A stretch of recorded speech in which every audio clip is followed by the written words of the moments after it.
Hey, everybody, we'll be live here in just a few minutes as we wait for people to come in, and then we'll be starting at 9:15. Got Jacqueline on deck.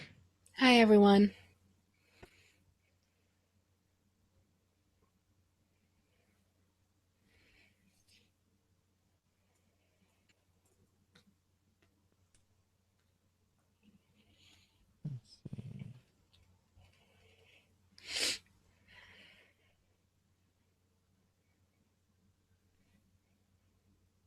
All right. Let's get a little music going here while we wait. Oh boy, dance party. I got to play the music that I spent so much money on. You want to get your money's worth? Yes. Well, really, I think it was $60 or $70 on this music that we used for Wonderland podcast. Oh my gosh. And I spent $3 on the music we used for Once Upon a Time. That's quite a difference. Yeah, so I feel like I've got to get that full value out of it. All right, you hear that music, right? Yeah, I do.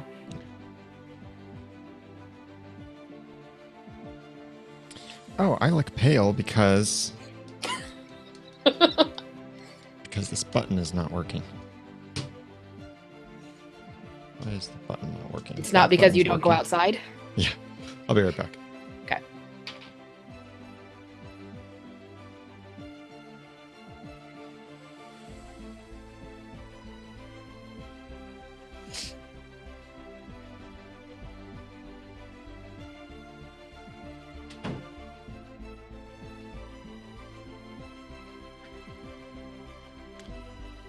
Okay, here we go again.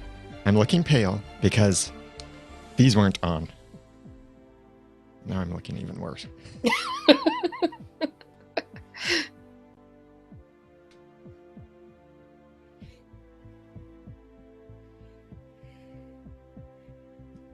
Settings.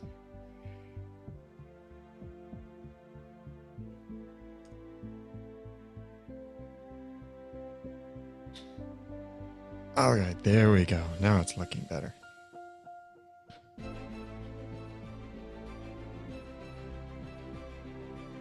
I do like this music.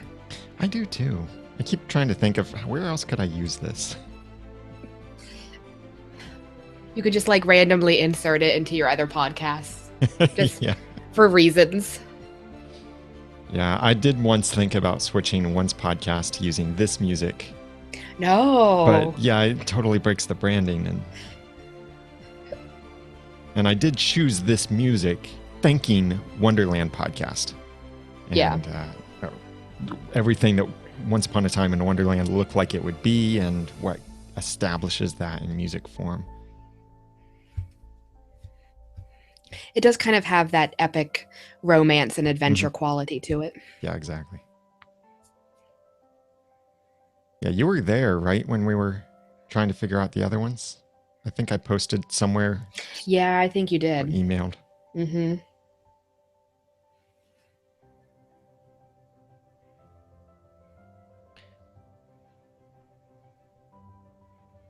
All right, the tweet. I believe a tweet just went out automatically. Podcast. By the way, I noticed you're not tweeting as much or at all from the forums. Oh, yeah. Oh, yeah. Well, on the one hand, I kind of forgot that I had the ability to do that. Mhm. Um, I'll get back on it. It's one of those things in the mornings I'm rushed to check everything and then I end up leaving for a few hours, but Yeah, it's now I should, so. And we've kind of reached that point in the life of the show where the people who are at the forums are going to be there every single day, whether or not I tweet out or not. Well, the nice thing, That's though, our is regulars. the tweeting out does bring in new people. That because we've got 16,500 followers on Twitter, we don't have that many people listening to the podcast or visiting the true. website every day. Okay. So it Is does it still help. Does it still work the way that it Mhm. did? Okay. Yeah. All right. I will stop the music and start our actual music. Okay, go ahead and start your recording now. Okay, I'm recording. And clap. Okay, and here we go. 3, 2, 1.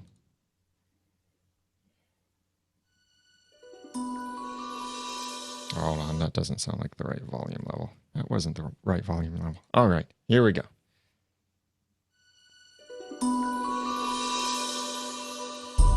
You're listening to Once, episode 217, Nimue Initial Reactions.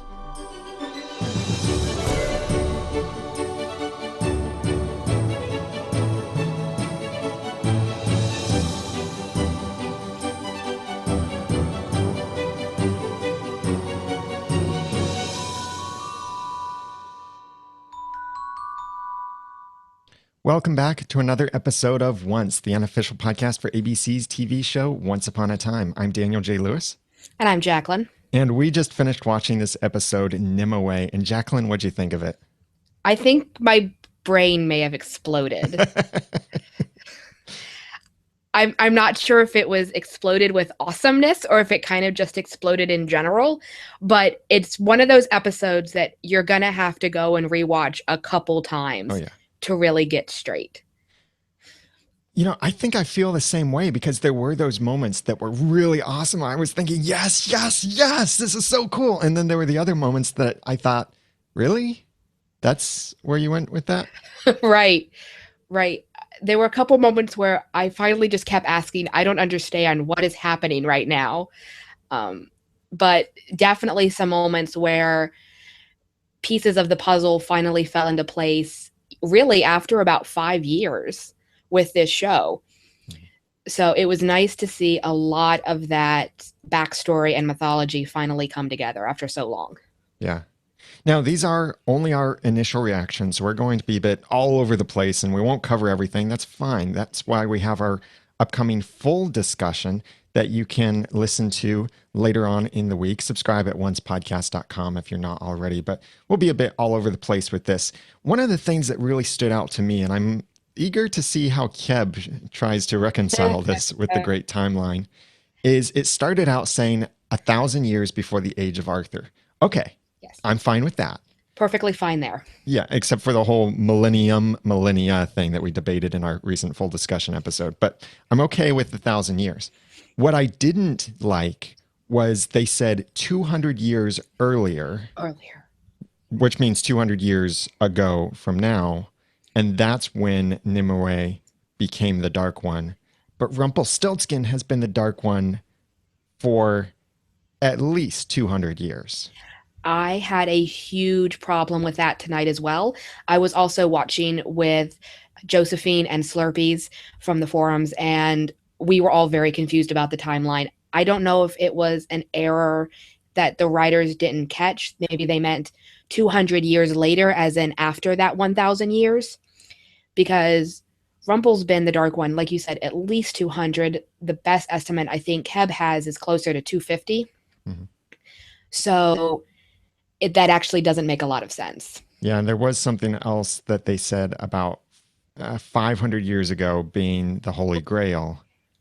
So it's just all kind of messed up. Yeah, the timeline, it's a lie. Just give up with it at this point. Sorry, Keb. But if you want to check out the awesome timeline that Keb is putting together, go over to oncepodcast.com/timeline. And it's also linked in the menu bar at oncepodcast.com if you'd like to check it out.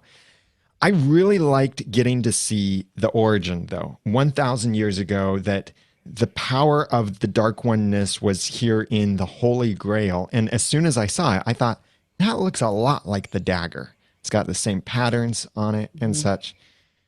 But what I don't like about this is it's not quite the epic story as The Apprentice had told it.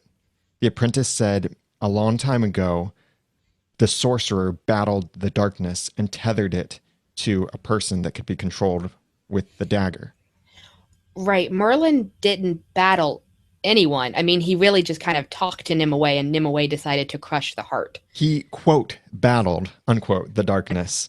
And the darkness meaning the darkness in a person. So it was more like a metaphorical battle. Yeah. And tethering it, I mean, I guess he kind of just created a hilt for the sword and waved his hand, and that's created like a tethering spell. I don't really know, but Yeah, I thought it would be a lot more epic. Like he actually battled the darkness, and as a way to win against the battle of darkness, he put it into a person, and then was able to control it the way that the apprentice described it. well, I thought because we saw Nimue get stabbed, and then we kind of went to a different timeline. We went to 6 weeks ago in Camelot and spent some time there. And I thought that when we went back in time to see the flashback, that Merlin was going to end up battling Vortigern and deciding to take the darkness and put it in Nimue in order to save her. What I didn't expect was that Nimue had sort of double crossed Merlin and had actually drunk from the grail already. So I thought it was going to happen a different way. As soon as I saw her with the Grail, I was thinking, yeah, she's going to drink it. Yeah. But, we were all right, at least, that Nimue was the first Dark One. Yeah, A lot of us called that one. yeah, yeah. So good on like everyone who Yeah, called that. everyone. Although, I have to be fair, I've kind of known for a few weeks because we had some spoilers. But for those of you who didn't, good job. I had seen something somewhere that said we would get to meet the first Dark One, but I didn't know anything about who that first Dark One would be. And we certainly saw a bunch of names kind of bounce through on the dagger. I'll be going back, getting screenshots, trying to see if there are any names we can recognize other than the ones we already know, Yeah. but some other names that might be cool to see, names of other Dark Ones. And we also saw a collection of Dark Ones, a lot more Dark Ones than I thought there would be. I was thinking maybe there were 6 or 7 Dark Ones, but that looked like more than a dozen, maybe 2 dozen Dark Ones. Yeah, that was quite creepy. That final scene where they're all in black hoods and they've got the red glowing eyes and they're watching Emma. That was creepy. Yeah. Um, very creepy, actually. I liked the creepiness of that. I thought it was a very neat moment because, after all, this is that moment where all of the Dark Ones are there and they're finally potentially getting their freedom. So to see them all actually present and whispering and touch the piece, I all thought that was great.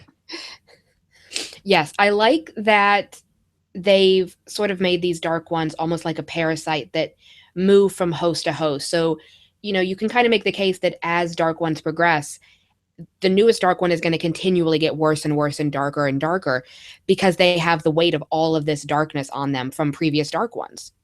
Mhm. So if Emma is the last dark one, which a lot of us have theorized that she will be, you know, she might be the darkest one of all just because she's got so much from the past inside of her. Yeah, and they said something about uh, the person. There could possibly be someone to wield both light and dark magic in order to help people. And in our chat room while we were watching this live, I know some people suggested Henry, maybe it could be Emma, maybe it might be someone else. But it does make me think that this Dark One power won't be completely destroyed, but that someone will be able to wield it for good. Yeah, and I think Henry's a really good guess. There was a deleted scene from back in season 4, episode 402, where Rumpel was telling Henry that he was the product of light and dark magic, and that this was something to keep an eye on because it sort of meant that Henry might be destined for something great.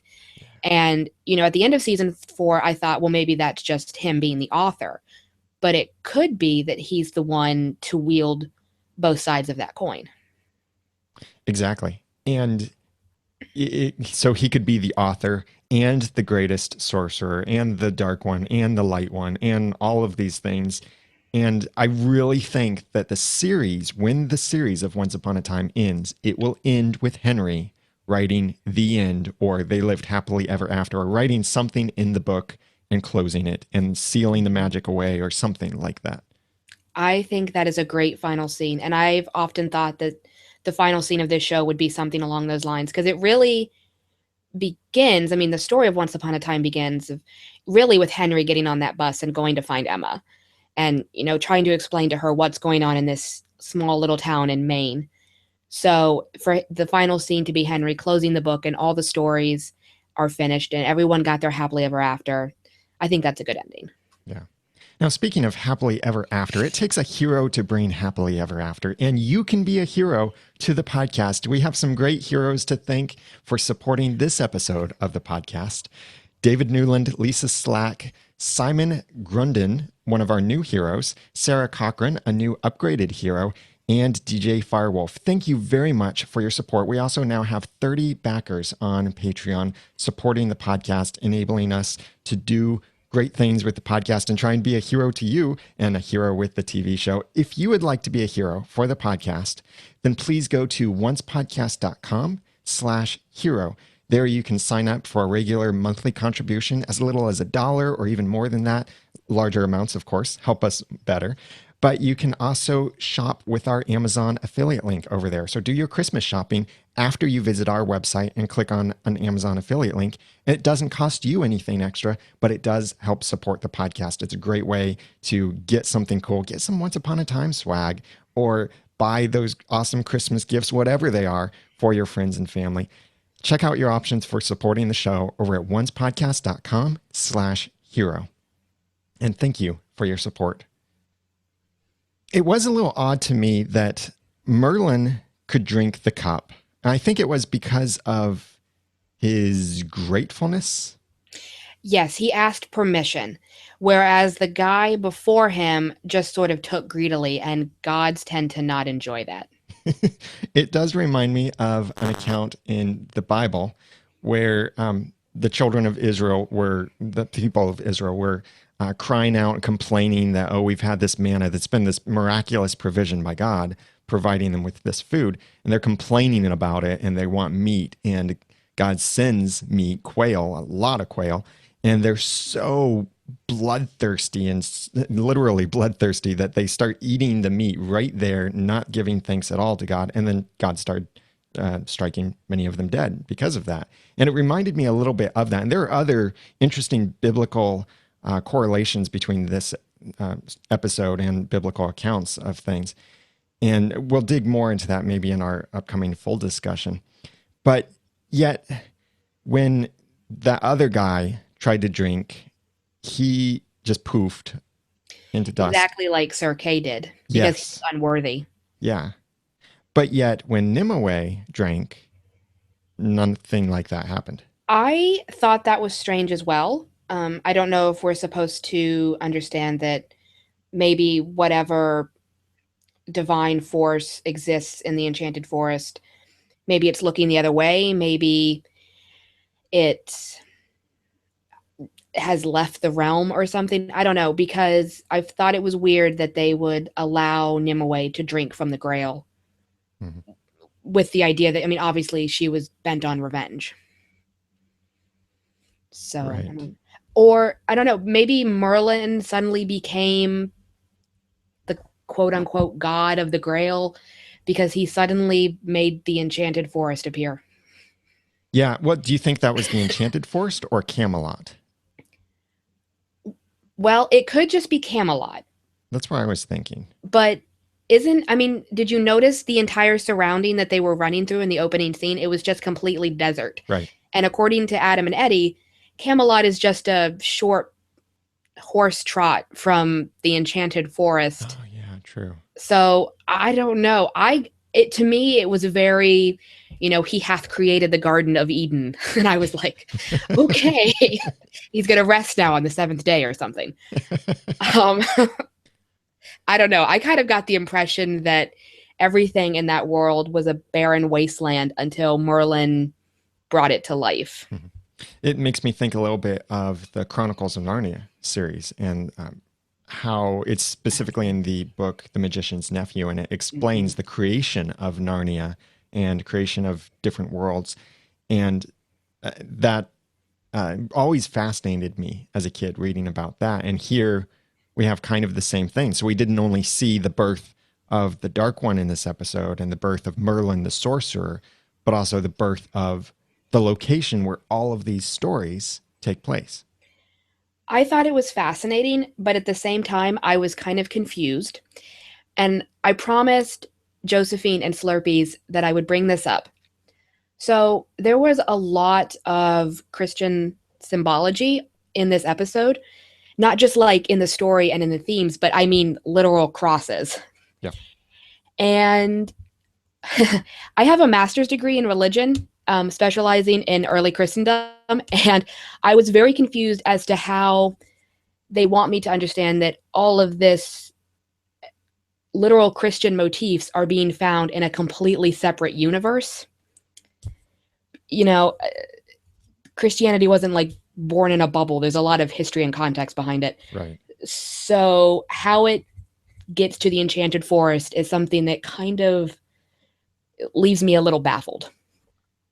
That's true. Yeah, because in a way, and I know someone said this in our chat room earlier, um, in a way, they're saying that Jesus existed in the Enchanted Forest in the fairy tale Yes. world, and maybe also by connection, Indiana Jones.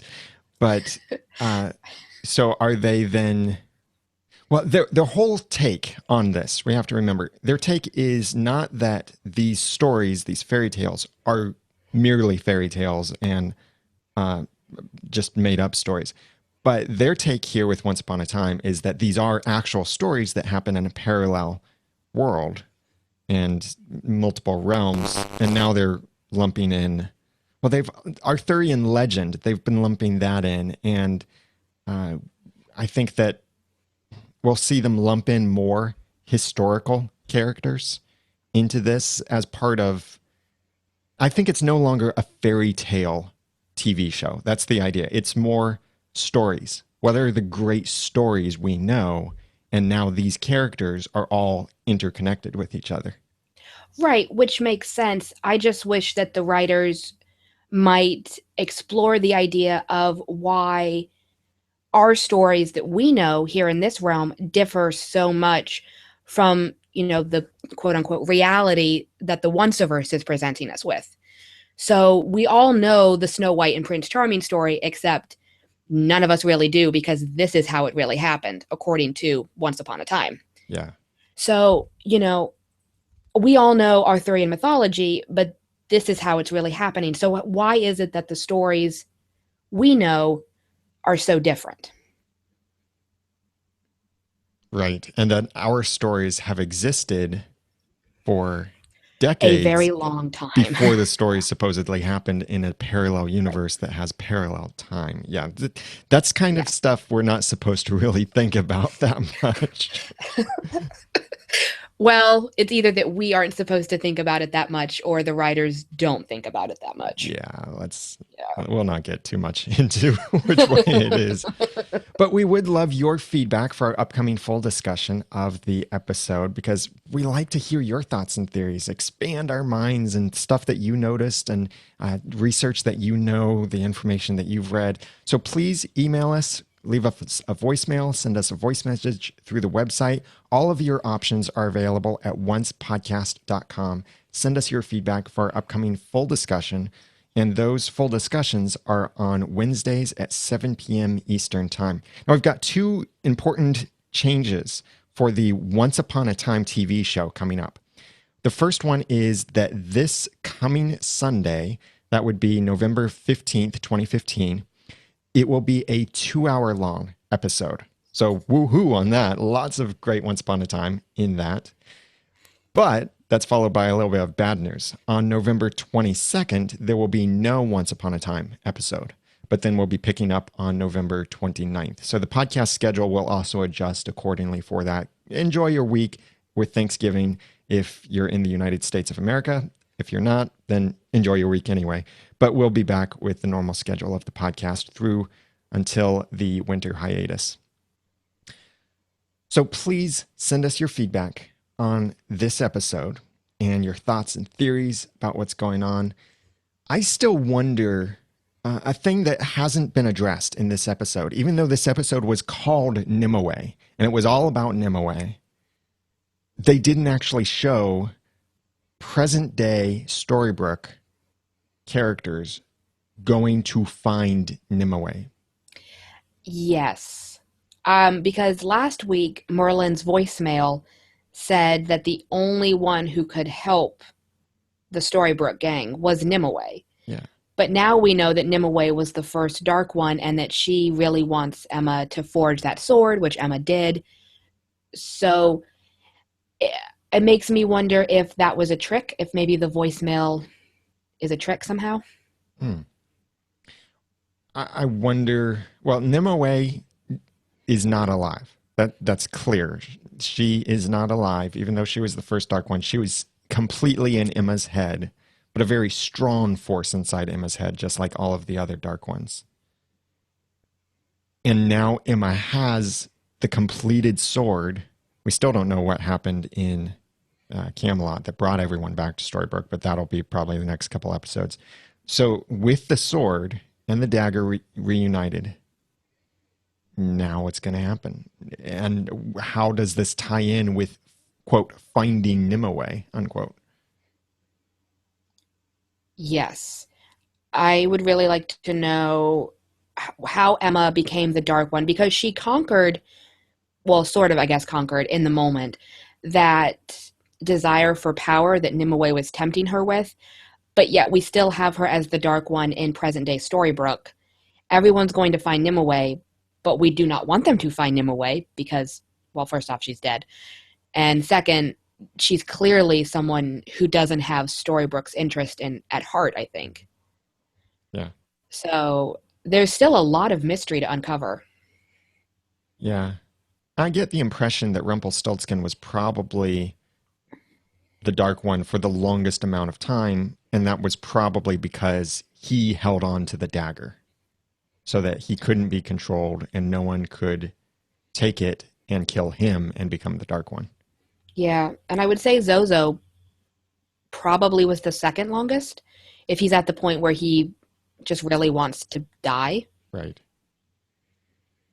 Uh, yeah, a lot of cool things. And also, I think some tie ins with this episode, even to Lost. I won't mention those tie ins, but those people who have Lost, Yeah, those people who have watched Lost know exactly what I'm talking about. And a very similar kind of story with this, a little bit.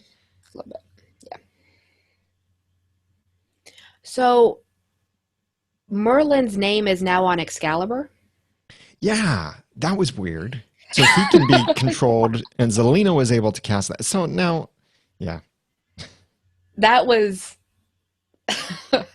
yeah, because we had like 15 minutes left of the episode, and Zelena tethered Merlin to Excalibur with a wave of her hand. And it was at that point when I started asking, wait, what's happening right now? yeah. Because I was kind of confused about that. But does that mean that if you, to kill Merlin, you have to stab him with Excalibur? Does it work like the dagger? Well, originally that's what Arthur wanted to do is reunite the dagger with Excalibur so that he could run it through Merlin and kill Merlin. So maybe a lot of us have been thinking that Merlin isn't alive at all anymore in present day. Mhm. So maybe what drives Emma over the edge is that desire to have the dagger and the sword reunited. But in order to do so, she has to kill Merlin. So Mhm. maybe she kills Merlin Camelot 6 weeks ago. Maybe, or maybe it was someone else's killing Merlin that caused her to do everything that we see today. Okay, so maybe Arthur ends up killing Merlin with Excalibur. Right? Or something horrible happens. But then wouldn't Arthur's name be on Excalibur? Like, I guess I'm wondering if it has the same rules as the dagger. I don't think so. Because it's, well, then again, Merlin did receive his magic. He wasn't born magical. He's not a magical being. So maybe his magic could be transferred between people. I don't know. They've really messed with the rules of magic, and Yeah, what we expected was the origin story for all of this stuff. yeah. And then we still don't know who cast the curse and what heart was used. Right.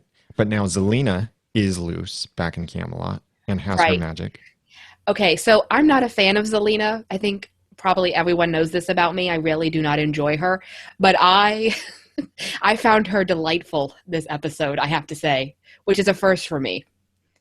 When she tricked Mary Margaret, Oh, I yeah. couldn't stop laughing for like 5 minutes solid. That was great. Because, oh gosh, Snow White, like, have some common sense, please. Yeah. And we never got to see them have their pregnancy tips talk, Oh, what a shame. unless that had already been happening up until that point. But we would like your feedback, not your pregnancy tips, sent to us email, voicemail, send us an audio message through the website. All of your options are over there at the website, oncepodcast.com. That's also where you can go to subscribe to the podcast to receive every episode automatically in your podcast player of choice and on your mobile device. Something else that you could do that would really help us is go to the show notes for this episode, oncepodcast.com/217, and share this episode. You can tweet it. You can share it on Facebook, Google+, Pinterest even, Reddit, StumbleUpon, all kinds of buttons like that. Please press those buttons. Share it out with your friends and family. Get other people listening to the podcast as well. That's the best way you can help us. You can also write reviews for us on iTunes. Those are really encouraging and help us a little bit as well. But the most important thing for you to do is share the episode with someone else and send us your theories for our upcoming full discussion that we'll be having on Wednesday at 7 p.m. Eastern Time over at oncepodcast.com/live. Please remember that our costume contest will be open for voting very soon. Watch the website for that. We'll be tweeting it out and emailing our listeners and mentioning it in the podcast as well. You'll have about 7 days to vote for your favorite costume. It's just a single vote. You don't have to worry about voting every single day. But there are some great costumes that have come in. I'm really looking forward to seeing which one wins the great, fabulous prizes. That will be at oncepodcast.com/contest when we start that voting, and we'll be sure to mention it in the podcast as well. So make sure that you're following us on Twitter at Once Podcast, and I'm Daniel J. Lewis on Twitter at The Ramen Noodle. I'm Jacqueline, and you can follow me on Twitter at punk_bunny_87. And we'll be hearing from Jeremy and Aaron in our upcoming full discussion episode, and I hope also hearing from you. But until next time, remember, I do love hearing a sensible person talk. And thanks for listening.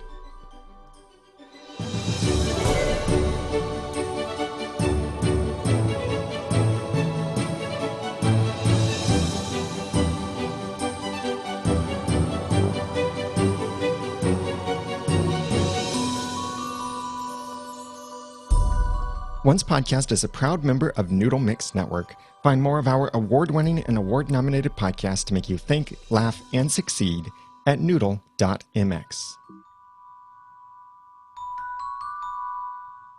Big thanks to our heroes for this episode of Once Podcast. If you'd like to be one of them and keep the podcast going, then please go to oncepodcast.com/hero. And thank you for your support.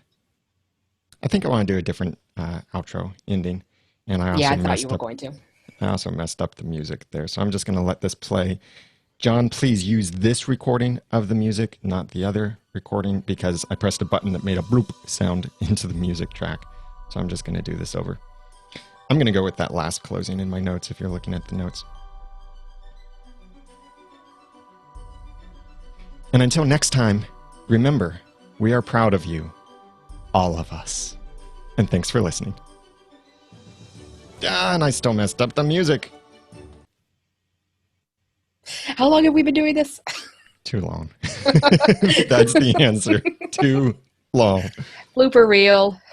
Okay, John, use this one for the music.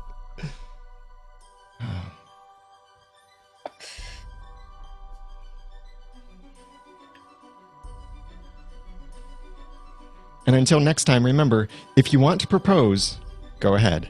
And thanks for listening.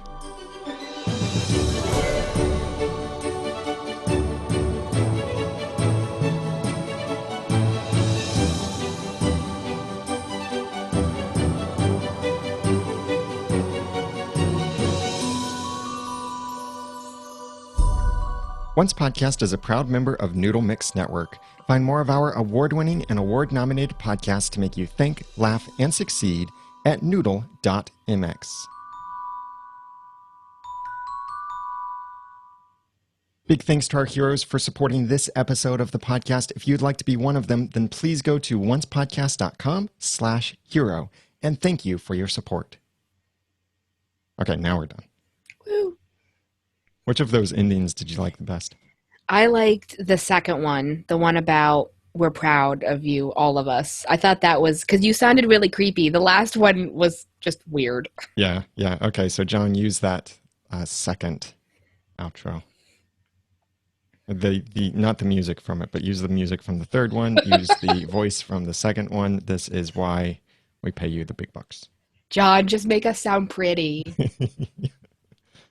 Aha, there's my lovely feminine voice. Yes. No, literally. There she is. She just came into the room. Oh, hello. Hello. Okay, I should stop recording now. Sorry, John. Yeah. I should too. He never ended up sending out that really random blooper from Hunter and I. Her internet dropped out, and it took her like 5 minutes to get back to me. So I sat there, still recording, talking to John about like carrier pigeons or something. It was so random. What is this, 217? Yes.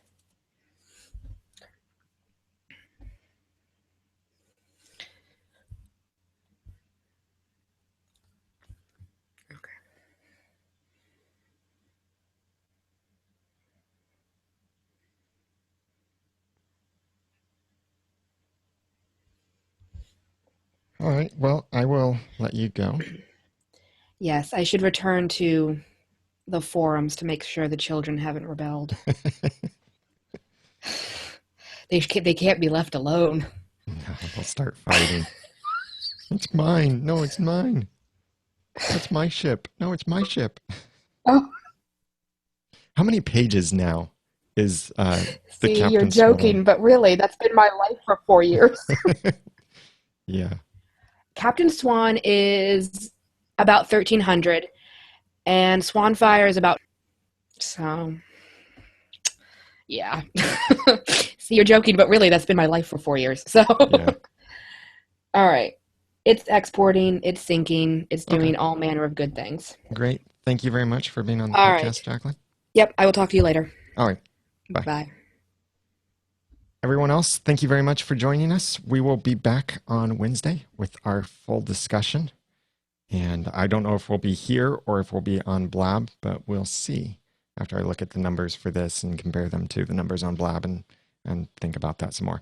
But most likely we'll be back here on our website. So thank you very much for joining us and have a good night.